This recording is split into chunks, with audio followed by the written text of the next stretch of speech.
Hello and welcome to my podcast. Do me a favor, subscribe to the John Keim Report wherever you get your podcast. You're watching on YouTube. Hit that like button, hit that subscribe button. You can find us there as part of Ampire Media, Ampire. Always much appreciated when you tune in. And don't forget, you can read my work on ESPN.com. As you can see, I'm joined by Sam Fortier from the Washington Post as Chick Hernandez tries to get in the podcast here with his Batman shirt. Anyways, enough about that. Chick Hernandez was just incredibly impressed that it only took you 25 minutes to solve the technical difficulties. Well, 20 to be fair, but there were technical difficulties. And there you go. That's Chick Hernandez, in case you didn't know him. He is on TV, I think, if you've heard. Anyway, I'm joined by Sam Fortier from the Washington Post. Enough with the nonsense. Sam, this is serious stuff, so let's get to it. I haven't talked to Sam in a while. Shout out, Mrs. Fortier. So your son's doing well. Got a nice haircut. Thanks. Your impressions, we're recording this on the last day of training camp.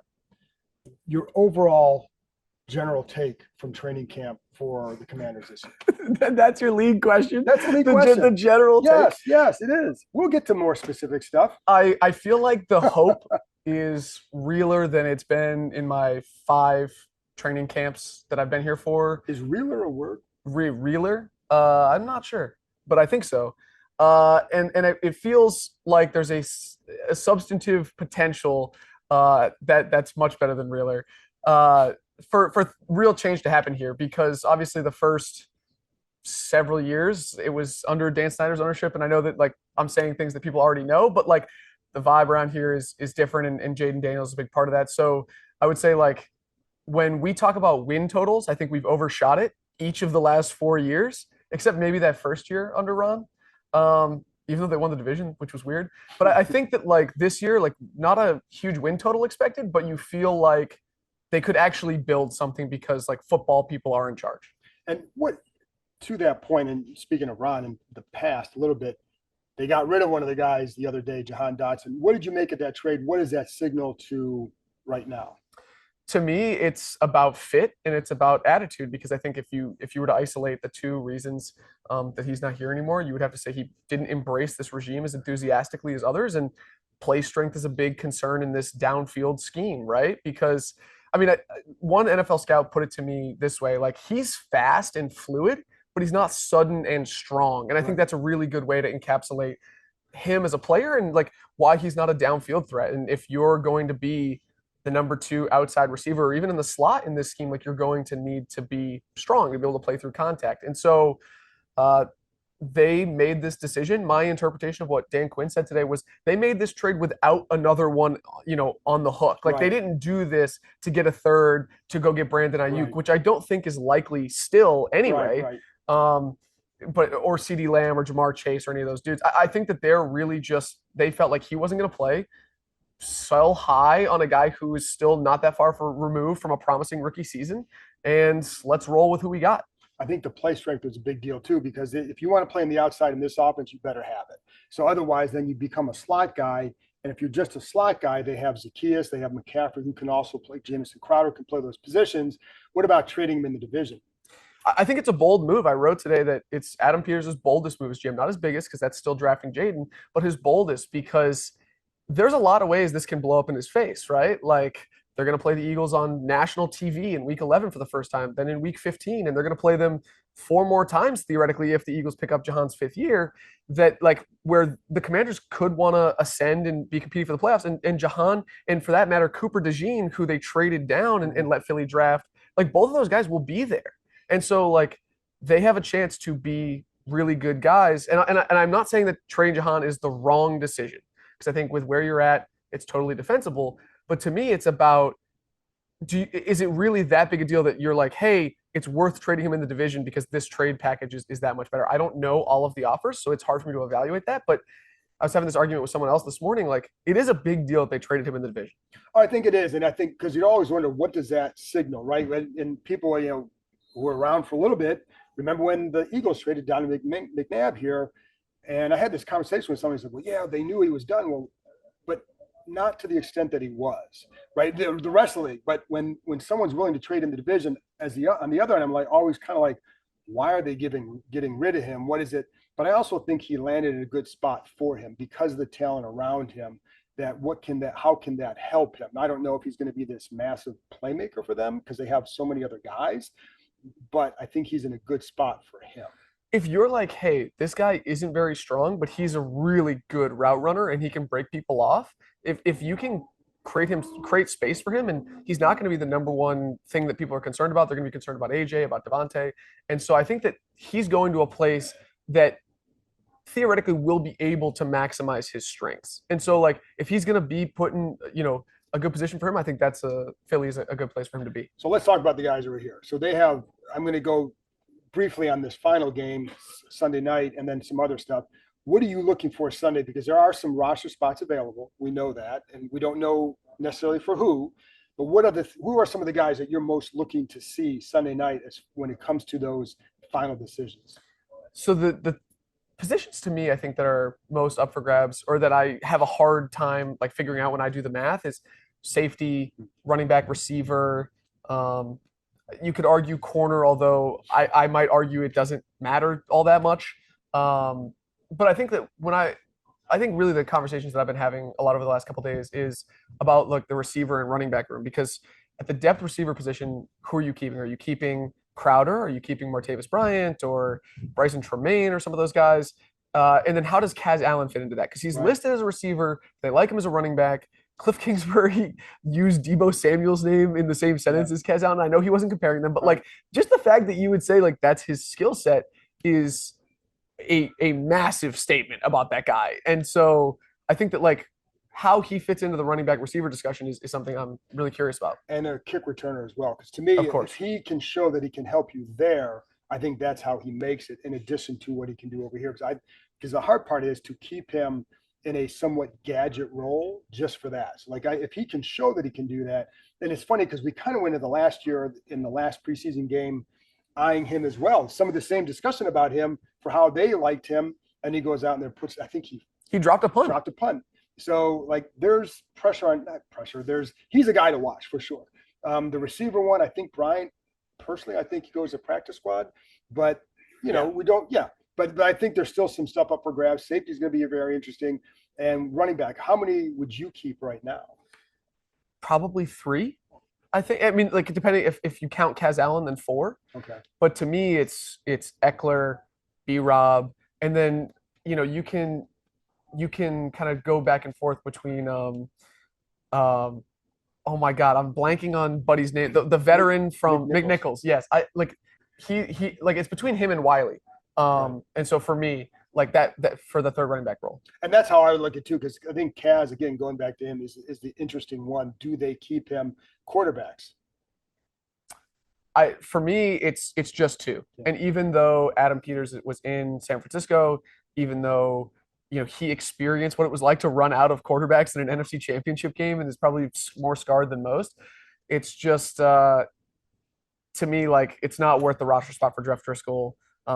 Or Sam Hartman. Those are both guys you could probably keep on practice squad. They know this offense, and I can't imagine them getting waiver claimed. I mean, maybe Hartman, but is he that valuable that you have to use a roster spot on? I think you can get because what you really want there is a guy who can develop into being a backup. Yes. And because if he has to play, there's something's gone wrong with Jaden Daniels. There's been no proof that that's going to happen, right? So, but I think you're looking at that. So if you can get through this year in a pretty good way with the 3 you have ahead of him, and then get another guy next year in the draft. Get your Brock Purdy, the low round developmental type guy that maybe he can become more than that. You can get that next year, and you can keep Mariota around too. So I don't know that there's necessarily, do you have to use a roster spot on him? So I think the only question to me is, now it sounds like Mariota will be back for next week. But if there's any concern there with, was it groin? I think it was. Yeah. If there's any concern there, then that's when maybe you keep Driscoll around for a game or 2. Just to get through. So, who's been a guy that really maybe has kind of come out of nowhere for you? Because we've talked about a lot of these guys in the spring, the Tyler Owens and all that. Is there anybody that's kind of like opened your eyes more than anybody else this summer? It feels like the easy answer here is Tyler Owens. I mean, you've talked about him. We've talked about him. But to me, like, I think he's shown a lot of promise, particularly on special teams. The question that I have in a very real way is like at the beginning of a rebuild, do you want to keep an older culture guy or do you want to get a young, improving veteran or a young rookie with potential? And so, like, I view, and I'm sure it might not come down like this exactly in their meetings, but I see Jeremy Reeves and Tyler Owens as like that discussion personified. And maybe, Reeves is safe. But I feel like those two, when I'm thinking about the roster and the numbers in my head, those two guys are kind of which one do you choose? And I asked Dan Quinn about it today, and he said those are the discussions that we're having. Like Right. those are really hard decisions to make because you want to do what's best for your football team. But when your football team is like this, what is that? It's hard to know. It is, and I think that it's funny because I wondered about that. And the other day, he did refer to Jeremy as a first level special teams guy, and they're going to value that. So I also wonder where Derek Force fits into that. Right, and I That's think the other one. he's He may even be more so the guy who, if they, because here's the other thing to that point, and I'm sorry to interrupt you, but he also talked you do it a about lot. It's the fine. new. Well, sometimes I have to, but it's valuable that way. No, I'm Yeah. just kidding. But Dan Quinn made a good point too about this kickoff rule and how does that change who you keep and where. And he brought up some teams may keep an extra safety because of that. So then it's like, okay, maybe Derek Force gets on there as a sixth safety for them. Right. Because then you're thinking, okay, Anthony Pittman, Michael Walker, some of those like linebacker special teams types. And then what do you do at linebacker? Because you're probably going to put Jordan McGee on IR as soon as you get through camp, possibly, if he's out for a longer period of time. And so then it's like, is it easier to cut a guy that you signed for 1 year in the vet minimum and then re-sign him right after you make that roster move than it is to get Derek Force through waivers? Sure, and that's a good point. I think the other thing is I'm including Hampton as a linebacker at this point. Okay. Are you? I mean, safety. I mean, I would consider them a safety linebacker. But I am, for numbers purposes, I'm putting him at linebacker because it fits that way. So that's why, because otherwise, then you may be keeping 7 safeties, and he's also been working there. So it's in fairness to that, he's been working a little bit more there, and I think that may be more where his future is. Almost the opposite of Jeremy Chin, where he can do the other stuff, but maybe more predominantly here, whereas Jeremy's predominantly a safety who can go up there and play in the box. So that's kind of how I view it. But he's also another big guy who can run. So yeah, I think that like I like the way you put that, just like the reverse Jeremy Chin, because that's what we saw from Dan in Dallas, right? Like he likes to run lighter defensive schemes, stopping the pass, rushing the passer. And I think I think this defense this year is probably not going to be great. And so if you can build it the right way and say like, hey, when we're competitive, we want Dom Hampton to have that experience to be able to come down linebacker and to move around and find our Jaron Curse from when they were in Dallas. Like I think that's a huge. We talk about the development of Jaden being the point of the season, the most important thing for the season. But I think finding those guys with defensive traits, and whether it's whoever it is as a safety, whether it's Owens or Hampton or someone else, like I think like figuring out who those guys are is also really important. This is a year to create that identity too. And yes. They talked about that before camp, but I go back to the Dotson one that I don't want to knock on him because I think there's things he still offers. But if you want to be a physical team, did he fit into that? And the answer was no, because I think that's partly, that because they felt other guys could play those roles a little bit the same or better, but if you want to create that identity, then you're looking for those guys who help shape that identity right now, whatever it is, because I don't know how big the honeymoon is, but there's more of one than maybe some other coaches would have had because it's so new. The honeymoon in the building or outside of the building? Outside the building. I don't know that. And the people who are listening can answer that. And then they've been extremely patient, as we know, and very, very patient, especially on social media. But and I don't blame them. Yeah. But I wonder, like, does that give them the ability to keep some guys this year, knowing that, hey, we're really trying to build for 25, 26 and create that identity, even if it means letting go a player that maybe some fans think might be bad. I don't know. I think that they would have to choose, like we were going back to, and I'm not saying they're going to cut Reeves, but like we're talking about, do they keep the veteran or do they keep the rookie? I think right now you would have to assume they keep the rookie. And I think Jahan Dotson is a great example of that because you come in, you preach culture, you want to establish an identity, and you make a very concrete move because now that we realize they don't have another thing lined up, that getting that 3rd round pick wasn't a sweetener for another deal. Like Adam Peters was saying, we would rather have a 3rd round pick in the top 100 next year, which I think is a totally defensible position. But like, it's very clear that they are saying like, hey, our eyes are on the future. We're building this the right way. speaking of the building, because we go back to Dan's, every conversation has to go back to him because I think he's that. It's first of all, people want to know about him, but secondly, he's that important. So, what has stood out to you about his camp? As any, we'll start with that. You're really giving me a layup to have a shameless plug for a story I wrote recently. But I think that we got to go back to the run against Miami where he didn't slide because I watched 3,600 plays from his high school career to now to figure out like will he slide? And when he didn't slide against the Dolphins, I think there's like two ways you can interpret that. One, he's not listening to his coaches. He's going to do his thing. He's like being brash about it in the way that like Robert was maybe, or I wasn't here. That's like the way that I've heard about it. Or you can say, okay, he had the spatial awareness to realize he wouldn't take a big hit. And he just was, he was trying to maybe just get hit before the regular season, get used to it, get back into football again. And he's going to be just fine because they got the ball out of his hands super quick. So to me, and I would definitely lean more towards the second one. Because I think that this guy is a really aware runner. Yes. And so I think that, yes, there are concerns. I totally understand why people are concerned about his frame.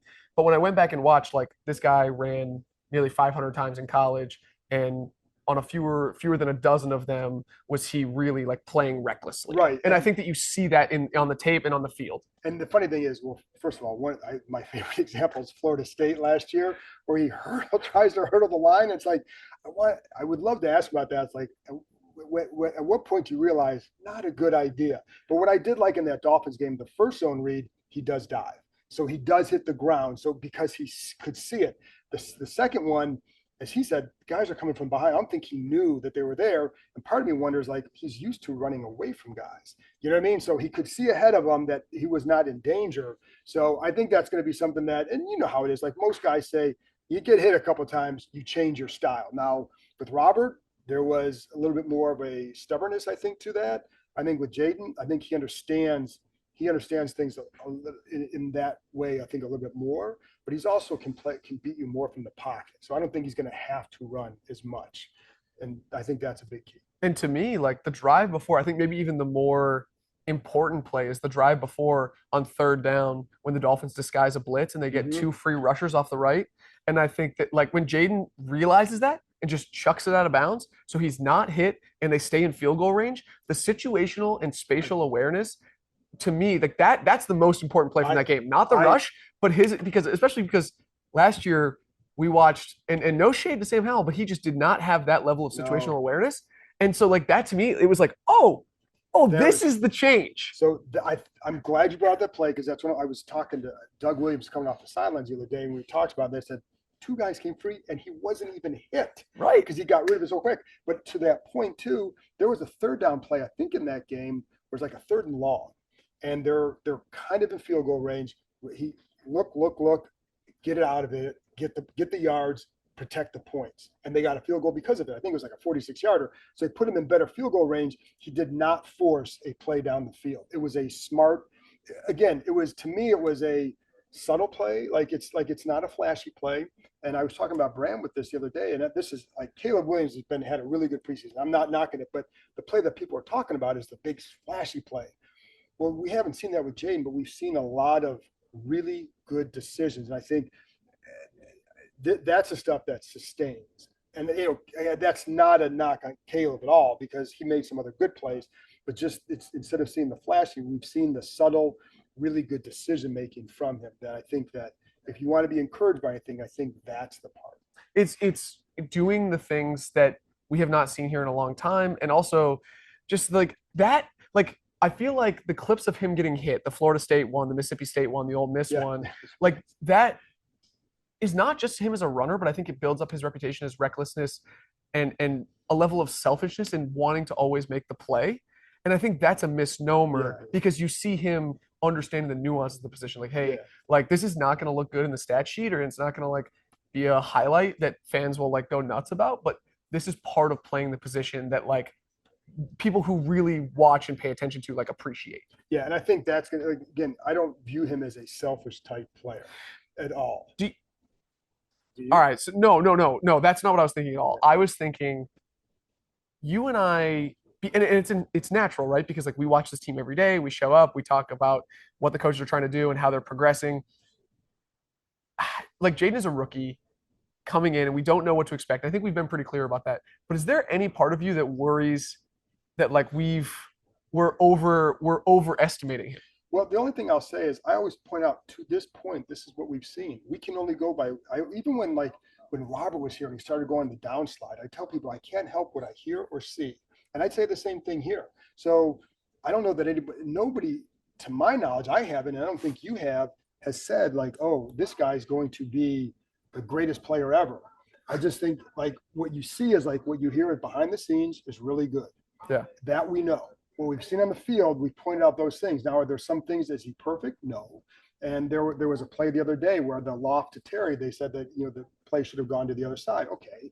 But he still had a chance of that. He still gets rid of the ball quick and makes a quick decision. So I don't think anybody's sitting there promising a CJ Stroud year or that he's going to be this or that. We don't know because a lot of other factors impact it. My thing has been when you're trying to build for the long term, this is what you want to see. So I think long term, I'd say I think he's going to be pretty good. But like short term, we don't know. There's still too many questions to be answered to me. Right. I think that like the things we're seeing him do mentally, physically, his understanding of coverages, like all of those are really, really promising signs. I have like this nagging thought in the back of my head that's like, I remember going into that locker room and John Allen saying, Sam Howell's our quarterback for the next 5 to 10 years, And so it's like, I think that it's not just like what we're seeing and hearing, but I wonder the people that we're seeing and talking to, like they desperately want a quarterback here, right? Terry wants one, John wants one, everyone wants one because it would help everyone for them to be here. So are people getting like, when Zach Ertz says like this franchise is in good hands, he has a better perspective than most.